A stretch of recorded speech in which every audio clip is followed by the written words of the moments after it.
आज दुपारी 2 वाजता राज्य मंत्रिमंडळाची बैठक होणार आहे आणि आजच्या या कॅबिनेटच्या बैठकीमध्ये अर्थसंकल्पामध्ये केलेल्या घोषणांच्या अंमलबजावणीसाठी 19 महत्त्वपूर्ण निर्णय घेतले जाणार आहेत। व्यावसायिक अभ्यासक्रमाला प्रवेश घेणाऱ्या मुलींची 100% शुल्काची प्रतिपूर्ती होणार आहे। गरजू महिलांना रोजगारासाठी पिंक ई रिक्षा उपलब्ध करून देण्याचा निर्णय सुद्धा आजच्या बैठकीत होऊ शकतो।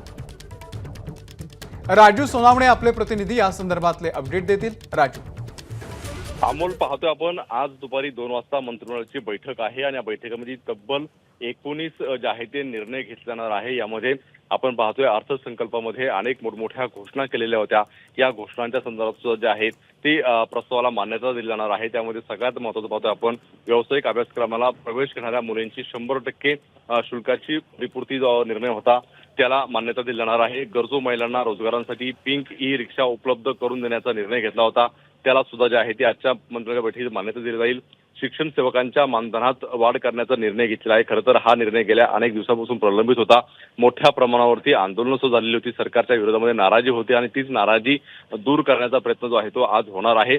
कोकणातील काजू उत्पादक शेतकऱ्यांना अनुदान जे आहे ते दिले जाणार आहे, कारण अनेक ठिकाणी आपण पाहतोय की कोकण वगळता अनेक ठिकाणी घोषणांचा पाऊस पडलेला आहे, मात्र कोकणातल्या शेतकऱ्याला कुठली प्रकारची मदत नव्हती। अशा प्रकारची जी आहे ती एक सूर पाहायला मिळत होता, म्हणून काजू उत्पादक शेतकऱ्यांना जे आहे ते आज अनुदान दिले जाईल आणि नवीन पर्यटन धोरण जे आहे त्याचं सुद्धा आज मंजुरी मिळणार आहे। अशा अनेक विषय आहेत, 19 विषयांना आज मंत्रिमंडळाच्या बैठकीमध्ये मान्यता मिळेल। त्याचसोबत सभापतींची सुद्धा निवडणूक घ्यायची की नाही यावरती सुद्धा आज शिक्कामोर्तब होणार आहे। त्यामुळे आजची मंत्रिमंडळाची बैठक ही अतिशय महत्त्वाची। निश्चित आजच्या या 2 वाजताच्या बैठकीमध्ये नेमके कोणते निर्णय होतात याकडे आपलं लक्ष असेल।